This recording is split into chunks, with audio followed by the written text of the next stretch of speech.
Blanche Zaph joins me now from the Loan Charge Action Group. You'll no doubt be familiar with the loan charge, but not quite understand what has gone on.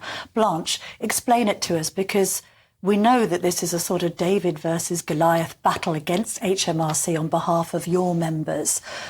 What actually happened? It only affects contractors. So PAYE people go to work, it's their national insurance and tax is deducted at source. And then there are contractors whose are not PAYE because they don't work for one employer. And if they only work for a few months, the employer doesn't want the obligation of all the employee benefits of pension, holiday, sickness. So about 25 years ago, HMRC wanted to draw a red line, and they brought out something called IR35, which is incredibly complicated. Contractors have gone to reputable accountants, umbrella companies to make sure they're on the correct side of that and compliant. And they've done that without a problem. Mm-hmm. And then a couple of years ago, HMRC brought in a retrospective tax called the loan charge, and that originally went back 20 years. At the Loan Charge Action Group, very upset. We campaigned for it to be looked into, and HMRC investigated themselves and said, no, it's okay.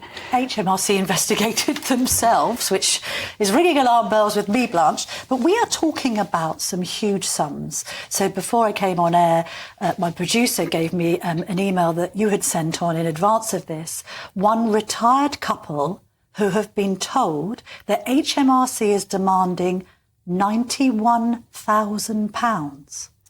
Yes, they're members of ours, and they hadn't heard anything for several years. They'd emailed into the Loan Charge Action Group.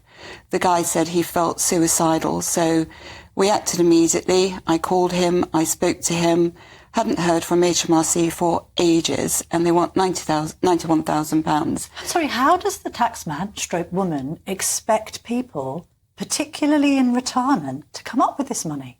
I mean, presumably they're saying, right, well, sell your home, take it out of your pension. I mean, this is not tax that people were expecting to pay. They thought they had done the right thing by getting the umbrella companies and getting accountants to handle all this, correct? Correct. And essentially, when contractors are on the correct side of IR35, it's the umbrella companies or the end client who should be responsible for tax and NI, which all of these contractors have paid.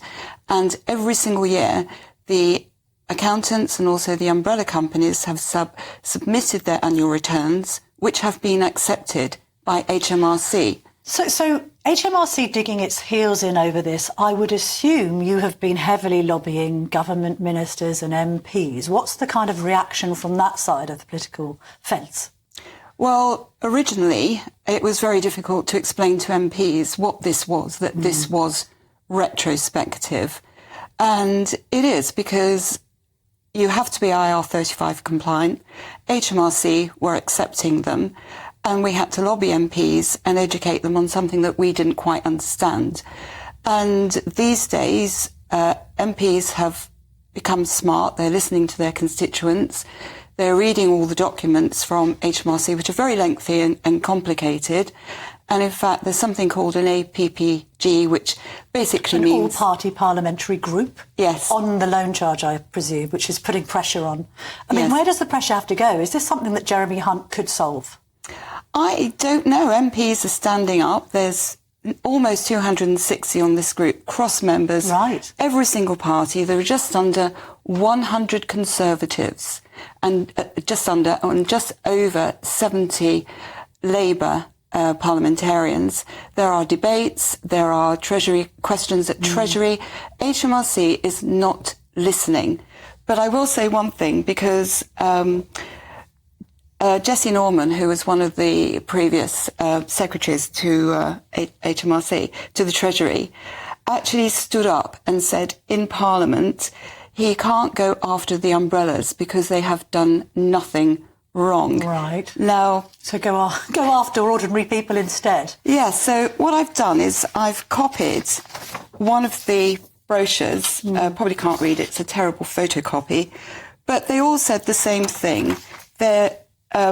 In a nutshell, they're saying, we'll take care of this tax for you. You don't have anything to worry about. Everything will be fine. Yes. Now, this is AML. Doug Burriman is related to this and many other companies. He's the husband of Michelle Mone, PPE scandal. Be careful here, Blanche, because obviously Barriman and others, AML, aren't here to defend themselves. Absolutely. But you're saying this idea of putting the onus on the actual taxpayer as opposed to trying to take to task people who might have given this accountant's advice is wrong. Tell me about the human cost of this, because I did read this morning that 10 people who have had these loan charges applied have taken their own lives. Yes, HMRC should have carried out a proper impact assessment. They haven't. 10 people have lost their lives. Many people have become insolvent. Many people have sold their homes or raided their pensions simply to come up with the money. The worst thing is that when you sign a document with HMRC, they want you to admit that the guilt is yours, and also if any law changes, you cannot go back to them for any refund. Now, there was a review that reduced the retrospective part from 20 years to 10 years. And just recently, HMRC brought out a section S.684, which they have transferred the liability from the employer, the client, to the employee. Oh, so us. Right, got it. And that means, as far as I understand it, they can go backwards or forwards as they wish. So there's no tax certainty, there's no tax fairness, there's no rule of law.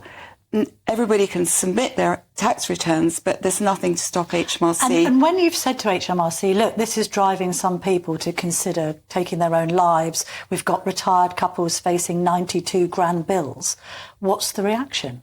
The reaction is whoever is the Secretary to the Treasury at the time stands at the dispatch box and reads out the response from HMRC. Stock response from HMRC. Stock response, yes. So they're not really reacting to the human cost of all this. If they were, they wouldn't have brought out 684.